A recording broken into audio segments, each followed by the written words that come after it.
right, so remember to do response paper for Friday, and we're reading the first half of the Two Towers for Monday. Now, do you guys have any questions about assignments or anything before we get started? When we get our response papers for 7, the grade for that? Probably tomorrow. I've been a little bit backed up this week, and I just haven't had time to get to that. I will also I will email you either tomorrow or later today the assignment sheet for paper 2, which essentially you're going to pick some theme or idea in the Lord of the Rings, and you're going to write a researched argument about it.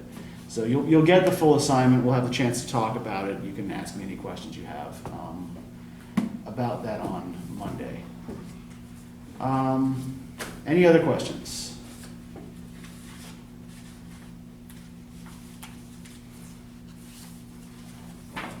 Okay, then I'd just like to pick up, not pick off. That's very, very different. Where we left off on Monday with the idea of the journey through Moria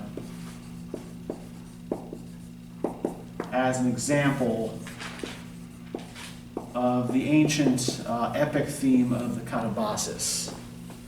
So, do you happen to remember, Nick, what a Catabasis is? Like the journey through hell. Yeah, exactly. Yep. Journey through the Underworld.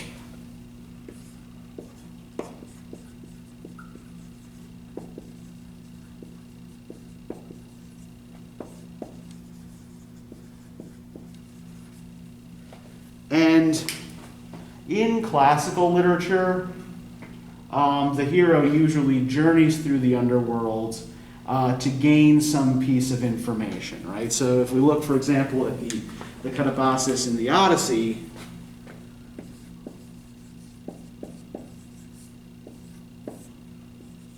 Odysseus learns from the shade of the seer Tiresias how to get home.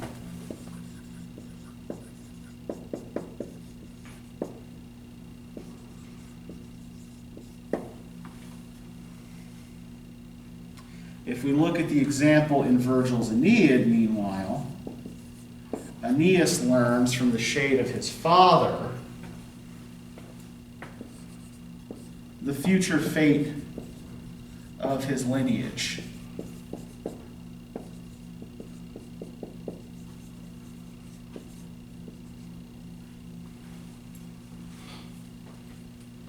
So these journeys through the underground world of the dead usually end up revealing some kind of important information to the hero. Now, when we talked about this last week, what might be revealed here in Moria, right? The things that are learned definitively,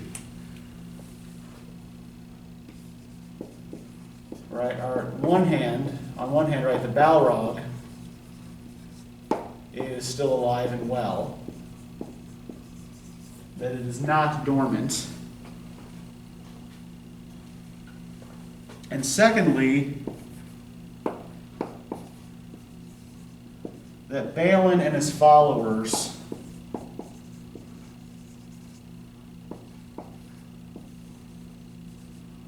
are all dead.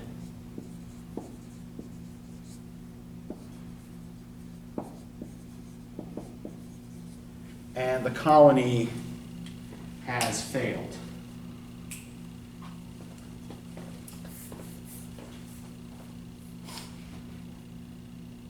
So let's start with this second point here and what we learn about Balan. In part because this actually kind of begins with a classic representation of death, right? How do they learn that Balan is definitively 100% deceased? A giant plaque that says it. Yeah. They stumble on his tomb, right? Yeah. Yeah, they find his tomb.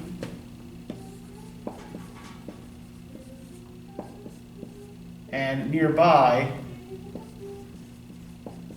a book of records that describes what happened to the colony, right? So if we turn to the beginning of the Bridge of Khazad-dûm,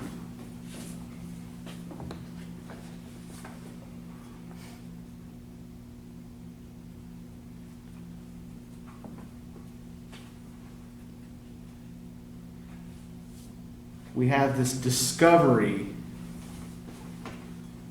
of the remains of a book, right? There were many recesses cut in the rock of the walls, and in them were large iron-bound chests of wood.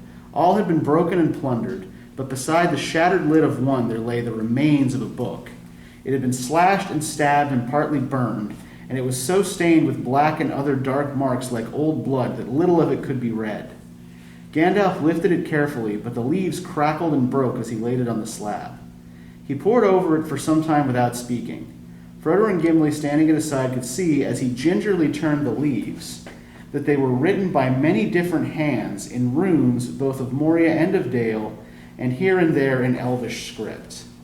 So let's see what we can do here with the description of the book here, right? What do you make out of this? What do we notice about the way the book is described? It's old, it's severely damaged. It's Okay. stabbed and slashed and it's covered in blood. Yeah, it is badly damaged. And it's old because Gandalf's hand, like, I think even if it wasn't as badly damaged, Uh-huh. I think Gandalf would still, hold it, Uh-huh. be very gentle with it. Well, funny thing is, though, like, can this book actually be that old? It can't possibly be more than 30 years old, right? Because that's when Balan's colonization efforts started. I think more it's just not Uh-huh. the age of the book, but because Uh-huh. Gandalf's a student. So I Sure. think he would treat any book to a certain degree Uh-huh. with some level of care. Yeah, But and- especially this one because it's important. yeah. And it is brittle, right? Mhm. It's been damaged by violence. What else stands out about this book, apart from the fact that it's in such bad shape? It is, it's the runes are it's Elvish script and it has runes of Moria and Dale. Uh-huh. Yeah. So multiple people have written it. Yep. Multiple hands, Multiple authors. multiple authors, multiple scripts, right? Different perspectives. Yeah, even if those perspectives are all dwarves, right? Mhm. And indeed, Gimli can identify some of the scribes by their handwriting, right? He recognizes, for example, one set of runes as having, clearly that was written by Ori, right? That's his handwriting. So he can link that to a definite person. But does any of this look familiar at all? Think back to things we talked about before we started talking about the Lord of the Rings itself. The that something Codex. What's it Yeah, called? basically any medieval codex, right? This is what medieval books look like. They're usually badly damaged, though not all. They're written in multiple hands by multiple authors in multiple scripts, and their contents are usually miscellaneous, right? So yeah, the Book of Mazarbel here, which they've pulled out of the chamber, looks a lot like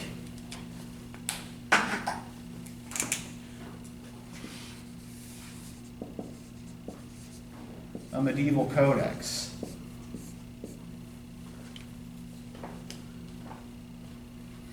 And there's actually something kind of weirdly self-referential about this too. This is something that we haven't really talked much about, but in the prologue, if we turn to the end of that, in this, a part of the novel that hardly anyone ever fucking reads.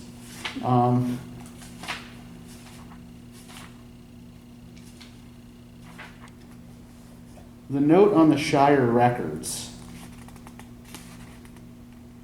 right? It's in tiny print, note on records, okay, this doesn't seem really all that interesting. But what this tells us is that what the Lord of the Rings purports to be is a copy of the Red Book of Westmarch that was kept by Master Samwise and his descendants, right? So what the Lord of the Rings itself is supposed to be is this kind of ongoing chronicle of the hobbits and the sorts of things that entertained or interested them, right? You know, their role in world events and things of that nature. So it's meant to be a kind of mix of history,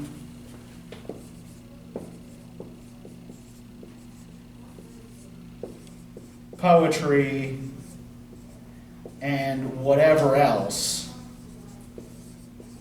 right? Much like these kind of miscellaneously assembled medieval codexes. So there's something kind of meta going on with this book here, kind of self-referential, right? This also refers, of course, to the sorts of objects that Tolkien himself studied. Now let's look at the contents of the book. Can I get somebody to start reading for us from At Last Gandalf Looked Up? At last Gandalf looked up. It seems to be a record of the fortunes of Balan's folks, he said. I guess that it began with their coming to Arendelle nigh on 30 years ago. The pages seem to have numbers referring to the years after their arrival. The top page is marked 1 to 3, so at least 2 are missing from the beginning. Listen to this. Okay, keep going. We drove out orcs from the great gate and guard. I think the next word is blurred and burned, probably ruined. We slew many in the bright, I think. Sun in the dell. I do not know how to say that It'd be name. flowy. Flowy was killed by an arrow, he slew the great. Then there is a blur followed by flowy under grass near Mirror Mare. The next line or 2 I cannot read. Then comes, we have taken the 21st hall of North End to dwell in. There is, I cannot read what, a shaft is mentioned, and Balan has set up his seat in the chamber of Mazarbul. Okay, so what do we notice in particular about what Gandalf's reading here, particularly about the structure of it?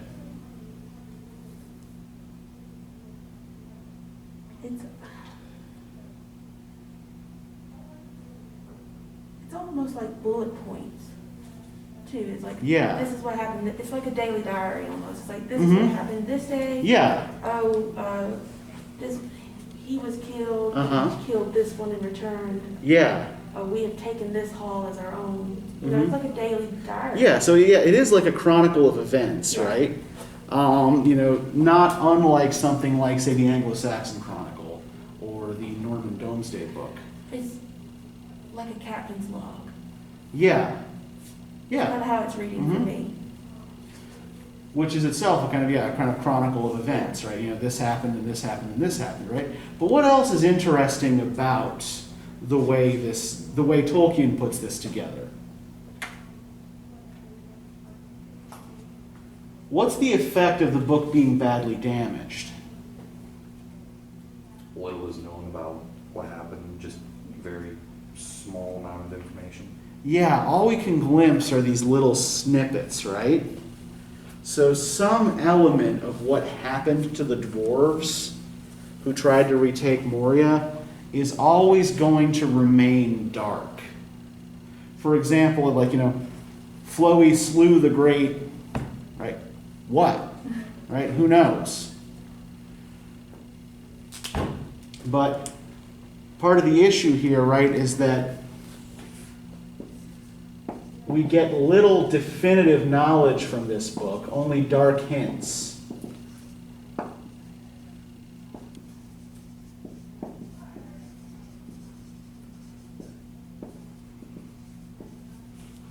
Right, we learn, for example, that, you know, that Owen is taken by the Watcher in the water. We learn that Balan is killed by an orc who shot him from behind a stone, right? But we don't learn what the Watcher in the Water is, right? And most of the record of the colony here is entirely lost. All we're getting, like all that's legible, is very, very little bits. Most of them unpleasant. So why do you think that matters?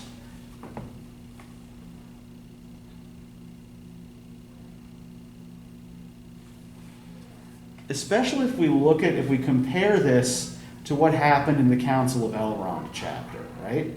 What was the big deal about the Council of Elrond? Like, why is that council so important? It tells about what's happening in the world. Yeah, exactly, right? You've got all of these different characters who've come together in this place, right? They've each got a piece of the world picture that the others are missing. And with everybody gathered in that council, then they're able to fill each other in. You know, you've always got, somebody, after, somebody tells a story, or say, oh, I did not know that, right? Or the story is not told in the South where I come from, or, whatever, right?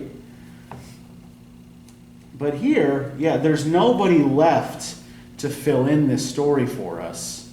And the record that they've left behind is scanty.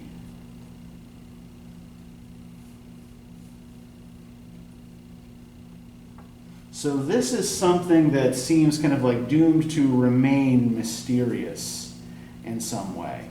And I think that like the fact that this happens underground is thus also significant, right? Kind of like what happens in the lower world. It seems almost like the lower world tries to keep things and keep hold of things, much in the way the classical underworld did, right? The old god of the underworld in Greek mythology, Hades, was very, was not an evil god, but was very protective of his realm, right? He didn't like living people tramping through. Orpheus. Yeah, Orpheus, for example. and didn't like, to have people trying to take away things from his realm. So things that come down into Moria tend to stay there, right?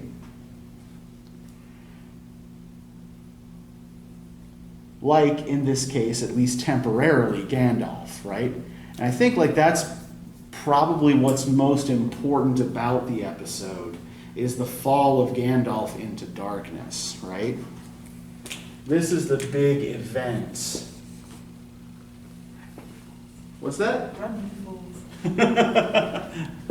I know, I'm ready. Well, it's also, it's essential to the fellowship, too. Because now they have to develop themselves, Right. And I think part of the idea is to give Aragorn a chance to develop as a leader, but we see that in the subsequent chapters he is still kind of racked with doubt, right? And rarely takes decisive action. He doesn't want to decide whether, for example, to sail closer to the west or the east bank of the Anduin, because they're not sure yet what their road is, right? That he tries to postpone the decision about which way they're going to go for as long as he possibly can. Leave it to Frodo. Yeah, exactly. Yeah, leaving it to Frodo to decide on his own, with help from Boromir.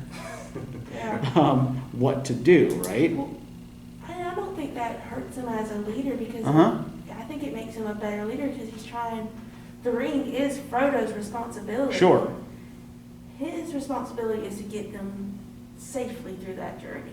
Mm-hmm. And as a leader, he's asking the main person, what do you think we should do? Should we head straight to Mordor or should we go to Minas Tirith? Yeah, and just as again, just to help follow this digression a little bit to its logical conclusion, what ultimately is Aragorn's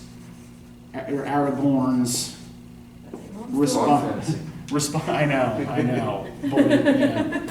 What is Aragorn's ultimate responsibility? Is his ultimate responsibility to Frodo or to the Fellowship? Think about who and what he is. I think he just wants to claim Gondor back. Yeah, his ultimate responsibility, right, is the restoration of the royal line of Numenor, right?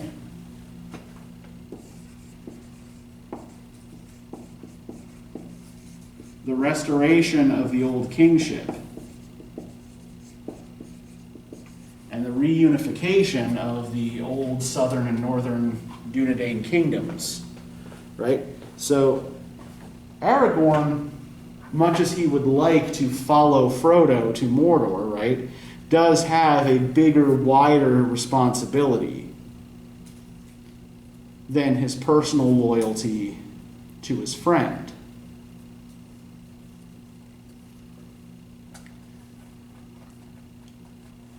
So I think that that is something that Frodo's decision prevents Aragorn from having to make a decision about that responsibility, right? It's the decision's made for him when Frodo goes away. But to get back to the whole Balrog and Gandalf thing, right? Let's look at the scene where the Balrog appears, and then the scene in which they fall into darkness together, right? Near the end of the Bridge of Khazad-dûm chapter, right? Legolas turned and set an arrow to the string, though it was a long shot for his small bow. He drew, but his hand fell, and the arrow slipped to the ground. He gave a cry of dismay and fear. 2 great trolls appeared. They bore great slabs of stone and flung them down to serve as gangways over the fire. But it was not the trolls that had filled the elf with terror. The ranks of the orcs had opened, and they crowded away as if they themselves were afraid. Something was coming up behind them. What it was could not be seen. It was like a great shadow, in the middle of which was a dark form, of man-shape maybe, yet greater. And a power and terror seemed to be in it and to go before it. It came to the edge of the fire, and the light faded as if a cloud had bent over it. Then with a rush it leaped across the fissure. The flames roared up to greet it and wreathed about it, and a black smoke swirled in the air. Its streaming mane kindled and blazed behind it. In its right hand was a blade like a stabbing tongue of fire, and its left hand it held a whip of many thongs. Now, what's interesting about the physical description of the Balrog, and does it look in any way like something we've seen Tolkien do before with similar creatures? Small. In its description, it's a dark form yet greater, and a power and terror seem to be in it and to go before it. Uh-huh. When Bilbo first goes into the hall and he sees it, there's this mention of, one, he just feels the power that radiates off Smaug, but he has a sense of doom. Sure. But Smaug is an obvious physical presence too, right? You can look at Smaug and see, hey, that's a dragon. Yeah, we don't know what the Balrog truly is. We just know it's a man shape. Yeah. And there's this overwhelming feeling of, oh no. Yeah, it's this kind of man-shaped shadow, right? Mm-hmm.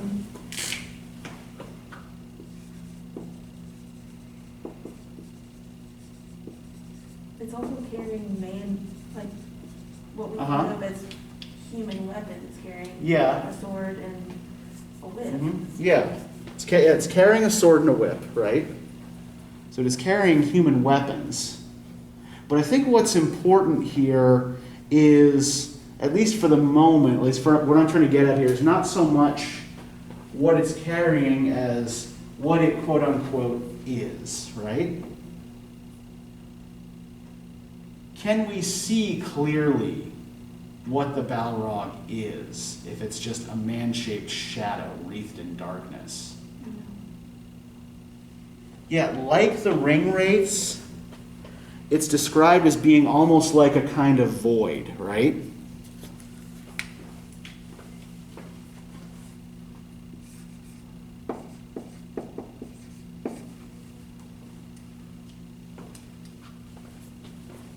right? Almost like a whole in creation rather than a real physical object, right? The ring wraiths need their cloaks to provide them with a shape, right? They have to wear those black cloaks because they otherwise have no shape in this world. They're completely invisible. That doesn't seem to be the case with the Balrog, but it is described in a similar kind of way. Right? It seems like a lot of Sauron's creatures, or creatures that are associated with Sauron and with Morgoth, are exactly these kinds of things, right? These kinds of nothing creatures.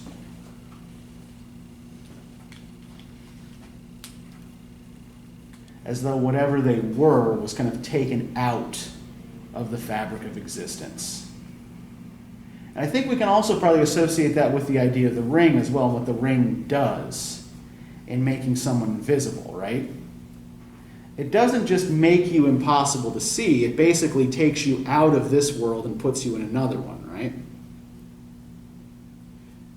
You're walking through a kind of parallel wraith world when you're wearing the ring, rather than continuing to exist in this one.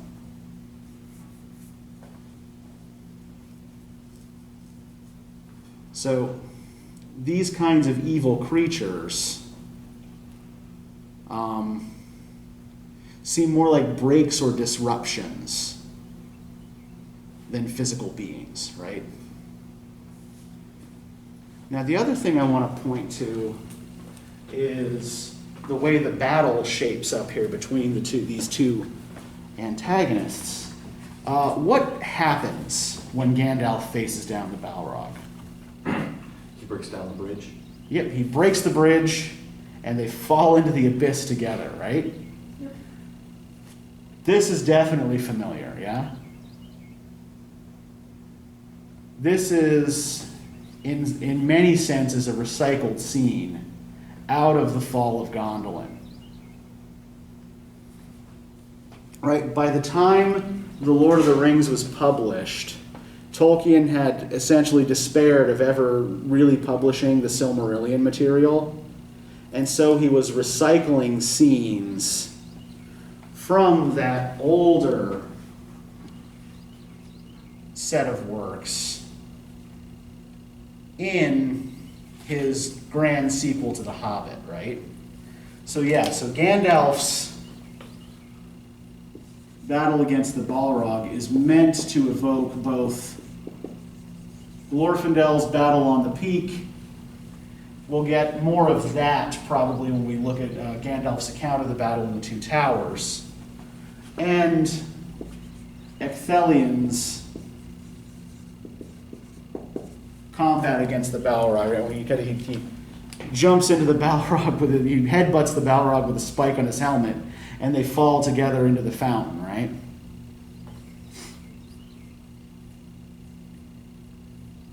So this is a good example of the way Tolkien reuses and repurposes material that he'd written, 40 years prior.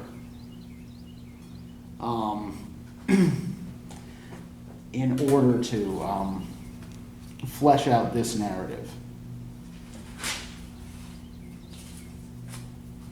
But I think a big part of the important thing here is like Gandalf being swallowed up by the void, right?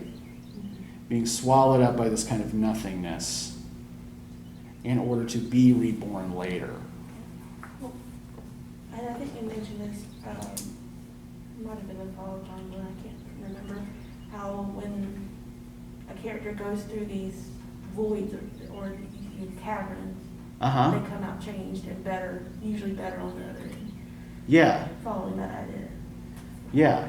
And in this case, what this journey through the underworld is going to lead directly to is a kind of paradise in Lothlorien, right? Mm-hmm.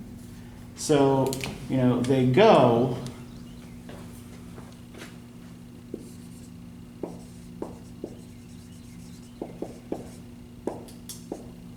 essentially, right, from hell into a kind of heaven, but it's a temporary and attenuated heaven, right? Lothlorien is a very limited kind of paradise. So, how is Lothlorien similar to Rivendell?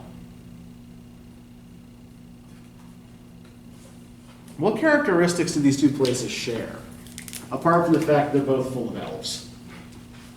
It's like they're outside of time. Yes, they are both, in some sense, timeless, right?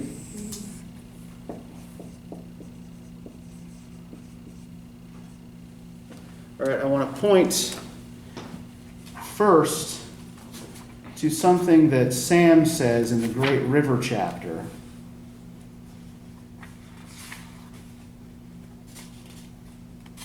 As he's trying to figure out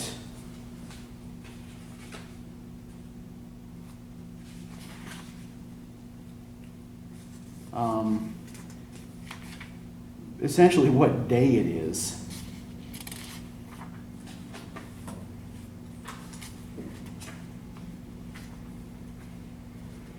Right, Sam sat tapping the hilt of his sword as if he were counting on his fingers and looking up at the sky. "It's very strange," he murmured. "The moon's the same in the Shire and in Wilderland, or it ought to be. But either it's out of its running, or I'm all wrong in my reckoning. You'll remember, Mr. Frodo, the moon was waning as we lay up on the flet up in that tree. A week from the full, I reckon. And we'd been a week on the way last night, when up pops a new moon as thin as a nail paring, as if we had never stayed no time in the Elvish country. Well, I can remember 3 nights there for certain, and I seem to remember several more, but I would take my oath it was never a whole month.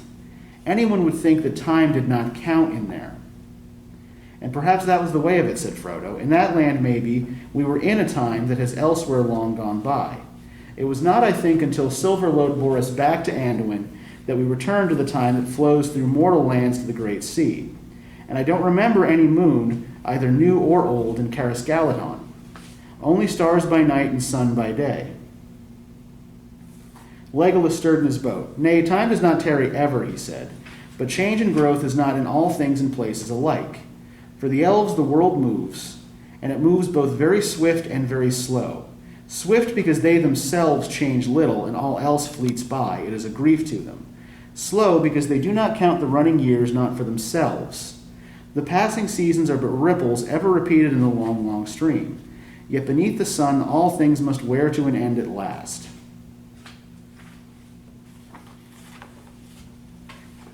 So the timelessness of Lothlorien, again, kind of comes from that different elvish experience of time, right? We've talked about this before, right? It doesn't matter, counting days or years when you yourself don't really age. And when we see the physical descriptions of Celeborn and Galadriel at the beginning of the Mirror of Galadriel chapter, they both have those same kinds of ageless faces, right? You can see deep pools of wisdom in their eyes and whatnot, but not a single gray hair or wrinkle. Right? No obvious signs of physical aging. Now, the other thing I want to point to in terms of temporal strangeness in Lothlorien is the way the Mirror of Galadriel operates, right? Yeah. So, what do we make of the mirror? What does it show? Things that have come to pass, things that will pass, and things that might happen. Yeah. So, It would be, I think the book says, you would go mad trying to interpret the events you see in the mirror. In which case, why even look, right? Yeah. But at the same time, I think, in terms of like what it shows, right? What's the relationship to time that's described there? Are the images sequenced in time? I mean, to a certain degree they are. Because, I mean, Sam Mhm. sees the Shire essentially being industrialized. Right. Which, I mean, yeah, that's going to happen eventually. Mhm. There's this, Yeah. it's not directly Mhm. understood, but there Sure. is this background understanding that Uh-huh. eventually there will be less hobbits in the world. But I think what I'm trying to get at here is like, does the mirror show us when that's going to happen? No. Yeah, we don't know if that's, Sam seems to interpret it as something that's happening right now, right? And is then kind of, calmed down, told to go, sit in your corner and wait, right? Yeah. But the events that are shown in the mirror, right, have no clear relationship in time, right, to each other. So, like most of these other kinds of seeing devices that we see in the narrative, right, the relationship to so one thing it allows you to do is, view, to master space, right, by viewing things across long distances.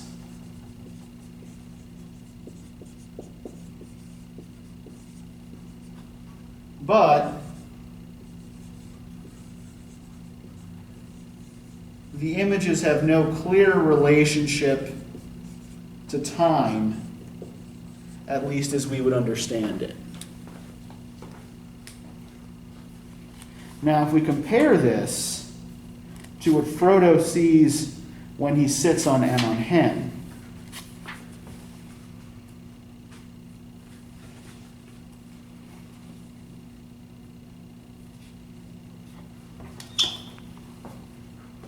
right, just after he has been assaulted by Boromir,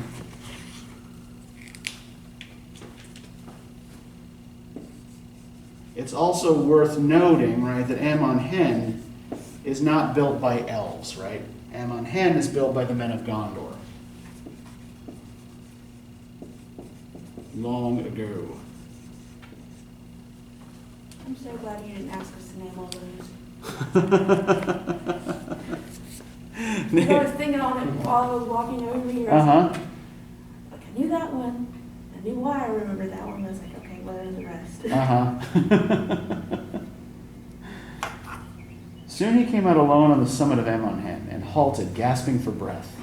He saw as through a mist a wide, flat circle, paved with mighty flags, and surrounded with a crumbling battlement, and in the middle, set upon 4 carven pillars, was a high seat, reached by a stair of many steps. Up he went and sat upon the ancient chair, feeling like a lost child that had clambered upon the throne of mountain kings. At first he could see little. He seemed to be in a world of mist in which there were only shadows. The ring was upon him. Then here and there the mist gave way, and he saw many visions, small and clear as if they were under his eyes upon a table, and yet remote. There was no sound, only bright living images. The world seemed to have shrunk and fallen silent. He was sitting upon the seat of seeing on Aemon Hen, the hill of the eye of the men of Númenor. Eastward he looked into wide uncharted lands, nameless plains, and forests unexplored. Northward he looked, and the great river lay like a ribbon beneath him, and the misty mountains stood small and hard as broken teeth. Westward he looked and saw the broad pastures of Rohan, and Orthanc, the pinnacle of Isengard, like a black spike. Southward he looked, and below his very feet the great river curled like a toppling wave and plunged over the falls of Rhoros into a foaming pit. A glimmering rainbow played upon the fume, and Ether Anduin he saw, the mighty delta of the river, and myriads of seabirds whirling like a white dust in the sun, and beneath them a green and silver sea rippling in endless lines. But everywhere he looked he saw the signs of war. The misty mountains were crawling like anthills, orcs were issuing out of 1,000 holes. Under the boughs of Mirkwood there was a deadly strife of elves and men and fell beasts. The land of the Beornings was aflame, a cloud was over Moria, smoke rose on the borders of Lorien. So what's different about what he's seeing on Ammon Hen from what he was seeing in the Mirror of Galadriel? In the mirror of Galadriel, he saw ships leaving, Uh-huh. and he saw an old man with a crooked back. Yeah, so on the one hand, yeah, the images that he sees are more kind of isolated and specific, right? They're kind of close-up views. When he looks in the mirror. Whereas what he sees on Ammon Hen is more of a kind of bird's eye perspective, right?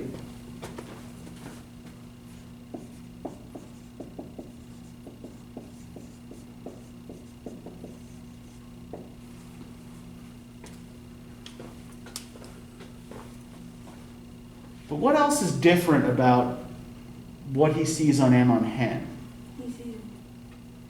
He sees the species of Middle Earth getting ready for war. Uh-huh. And in Galadriel's mirror, he just sees ships leaving. Uh-huh. But they're not warships. They're just... Sure. And in fact, like a lot of the images he sees in Galadriel's mirror lack any real context, right? So yeah, without context, it's hard. Like they do foreshadow things that will happen later in the book, but without context, it's hard to know what any of them mean, right? There's more context with him, and he knows that they're all preparing for war and why they're preparing for war. Yes. And also, let's think about the when of this. When is all the stuff he's seeing on Ammon Hen occurring? Right then. Yes, he's viewing the present, right? There's a clear relationship to time here. So while Galadriel is showing him all of these context-free images unmoored from time, in part because her experience of time is different from his. What he's seeing on Ammon Hen, this mannish construction, not an elvish construction, is all happening right now in real time.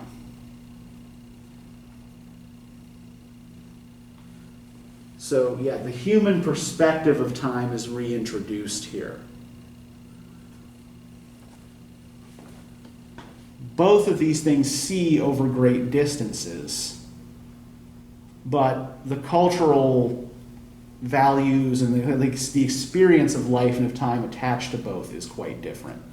In fact, what's the thing Galadriel says she's afraid will happen, or that she knows, the bad thing that will happen to Lorien? It'll fade. Yep, and why will it fade if the ring is destroyed? What will destroying the ring bring to Lothlorien?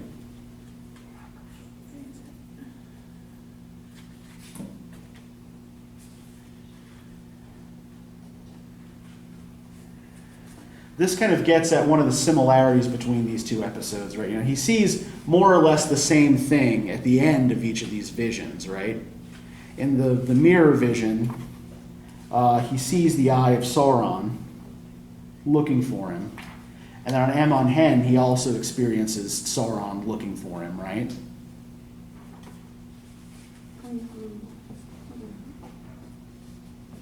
So she shows him her ring, right? This is Nenya, the ring of adamant, and I am its keeper. He suspects, but he does not know, not yet. Do you not see now wherefore your coming is to us as the footstep of doom?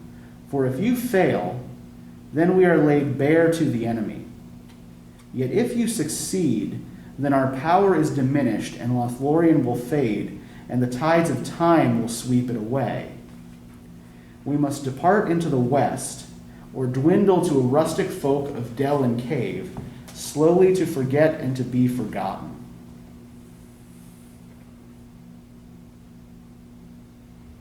So what is ultimately going to destroy Lothlorien if the ring goes into the fire?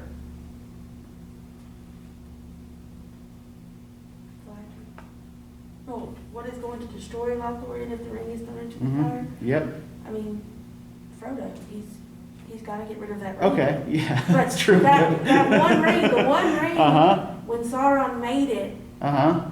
was to control the other ring. So Yeah. they get their power Okay. from Yeah. So let me rephrase this. What does Yeah. Galadriel's ring hold back from Lothlorien? Sorry. Sauron and the effects of His power. The corruption. what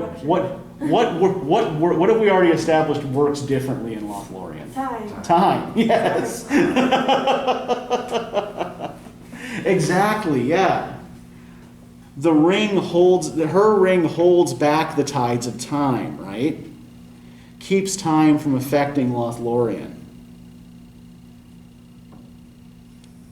Or at least slows it down, makes it work differently, right? So time, this is something that's even referenced in one of Gollum's riddles in The Hobbit, right? He's in time as a devourer and a destroyer, right?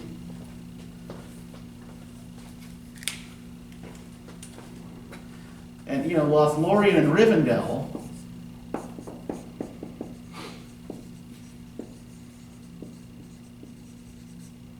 are both these secluded elvish strongholds that are protected by one of these three rings, right?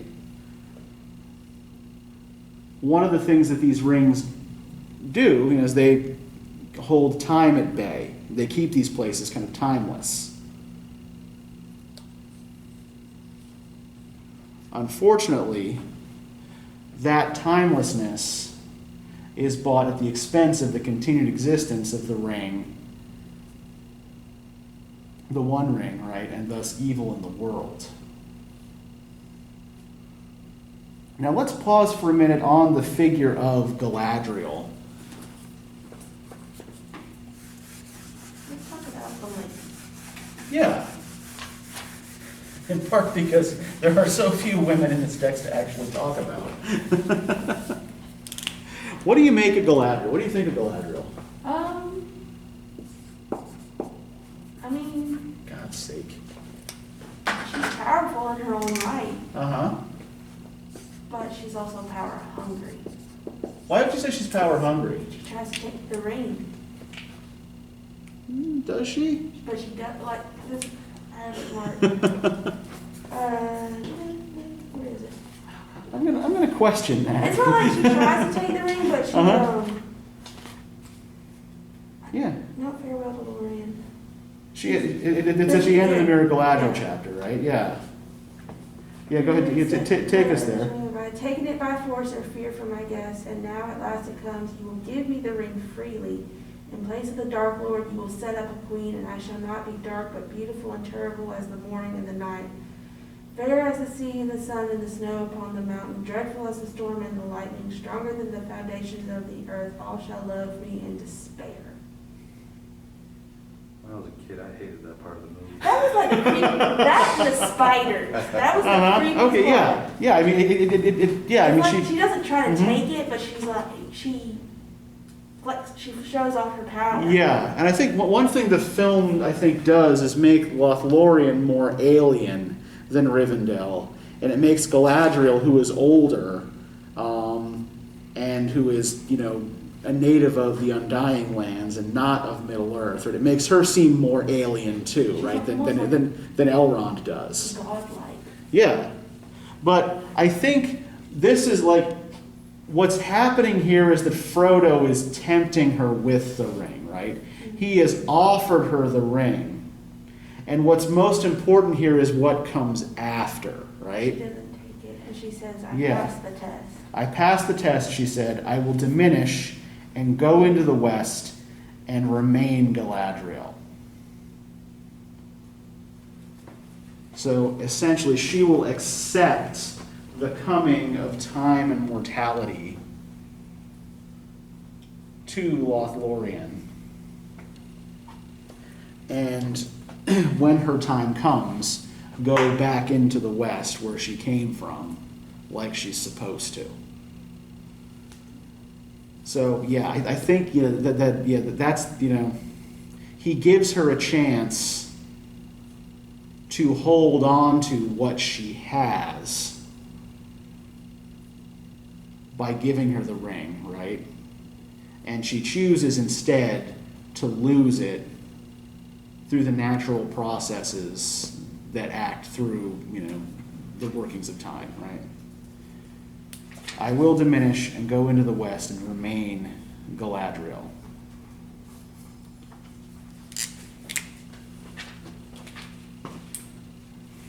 But let's look for a second as well, like if we're looking for kind of literary antecedents of Galadriel, right? So we have this kind of powerful fairy woman, right? Who is on some level a sorceress, though, as Sam notes at one point, there's elf magic all about, but you never see anybody working it, right? And the very idea that what they do here is magic is sort of questioned when the elves describe the cloaks that they've made for them. It's like, well, these cloaks have all these have these special qualities, and they're woven by a special process, right? You might call it magic, but to us, this is just how things are done. It's the idea that magic is a kind of matter of perspective. But what else is noteworthy about the way Galadriel, for example, behaves towards guests? What seems to be her role in dealing with the guests? What does she dole out to everybody as they're leaving? Yeah. Yeah. Much like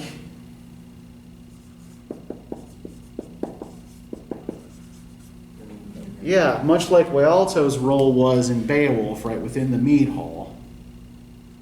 She's the one who distributes the gifts to everyone. Though she seems to actually have seniority over Celeborn, right? She seems to be the more important, powerful personage here. But she still fulfills that role of giving gifts and also filling everyone's cup, right? And feeding everyone.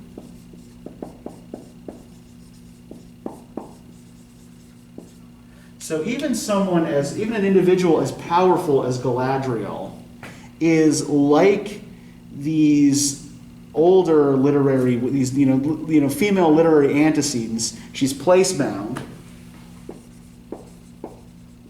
right? She does not go off adventuring. And she has this clearly defined social role.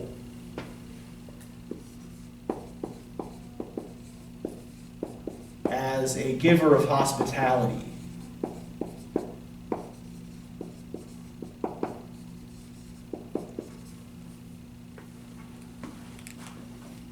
In fact, even like when she's talking about, taking the ring from Frodo, right?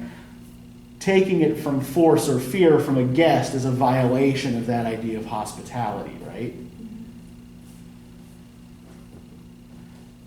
Also, like looking at the gifts. English is hard. It is. I've had a couple of slips today. That she gives each of the members. She gives Aragorn a sheath for his sword. Mm-hmm. She gives Legolas a new bow that is sterner and stouter than the one he has. Uh-huh. Lumbus bread, the cloaks. Bit of earth for Sam. Yeah. The lock of hair to Gimli. Uh-huh. And the phial of water that has the star in it. Yeah. And looking at what they're all things they need. Sure. And even Gimli, he's like, I don't necessarily need your lock of hair, but I want to remember it. And in fact, this is the part of this that is kind of repairing the relationship between elves and dwarves, right? That the Lorien elves clearly don't trust dwarves, even though they seem to be welcome at Rivendell. And he says he asks for no gift, but he's actually the only one who chooses his own gift, right? Mm-hmm. That might be something interesting to think about if we kind of backtrack that for a second. Why is it that Gimli is given a choice when none of the others are? And Boromir, Merry, and Pippin are all given relatively minor gifts, right? They're given these belts, so. Well, the others that didn't get a choice, they were things they needed. Mm-hmm. And with Merry, Pippin, and Boromir, we kind of have an understanding that they're also kind of selfish characters too. So for Mhm. them, the belts of gold and silver mean Sure. more than anything. But I mean, Uh-huh. Aragorn needed a sheath for his sword.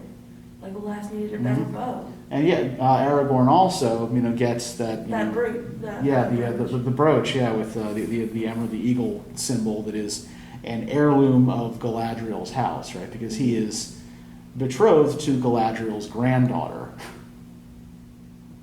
Yeah. Mm-hmm. It's also you're saying he's betrothed to her Uh-huh. granddaughter. It also marks him further as not just an elf friend, but elf family Yeah. too. Because I feel like that is like super high up on the list. Like, not only did we feed you, Uh-huh. we gave you a family heirloom. Yeah, I'm now just imagining them all going together to the elf Olive Garden, and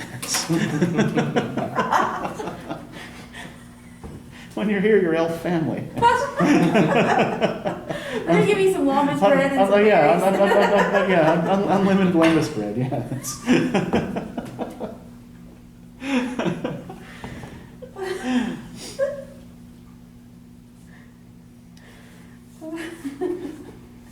But yeah, it's clear, and I think like the vial is particularly important, in part because of the light that it contains. Right, it's the light For the stars.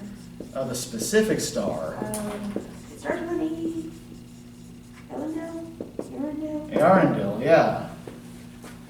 Do we remember him? Yes. Kind of. If we think back to the fall of Gondolin, That was his friend.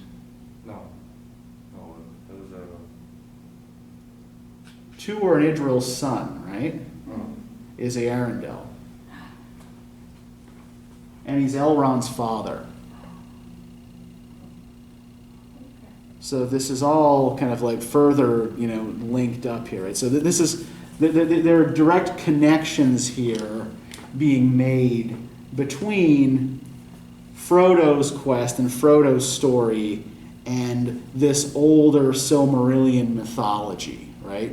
That is only hinted at in most of the novel, right?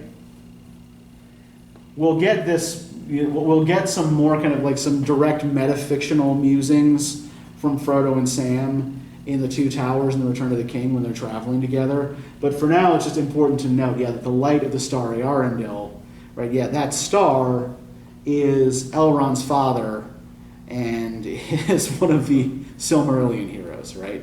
It's essentially like that star is supposed to be Arendelle on his boat holding the Silmaril. Okay, I'm glad you said that, because I was about to say, so is that just what happens when elves die, essentially? They just turn into stars? Well, apparently, like, what happens when elves die? Or fade?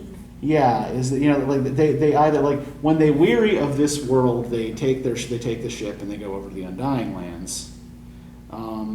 If they are killed, then they go to the halls of Mandos, the halls of waiting, and are eventually reincarnated.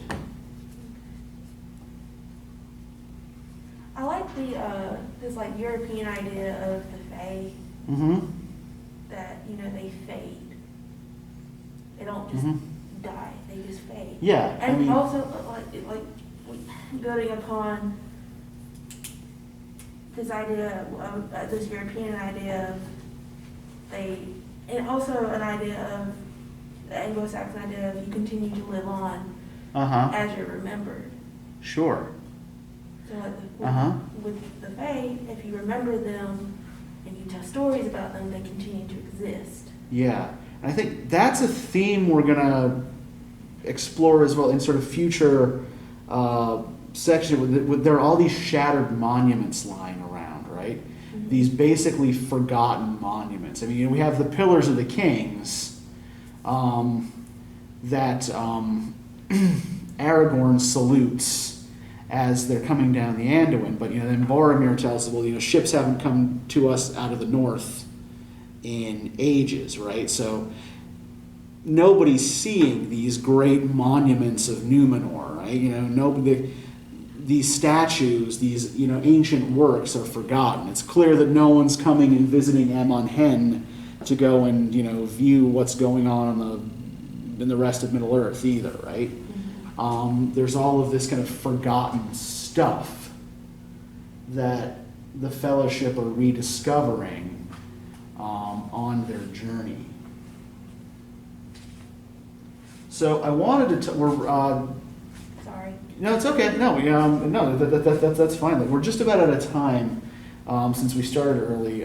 So I did want to talk a little bit about Boromir, but we can save that for next time because he's so important at the very beginning of the Two Towers. So we'll save that for then. Let me give you the reading questions for our next meeting.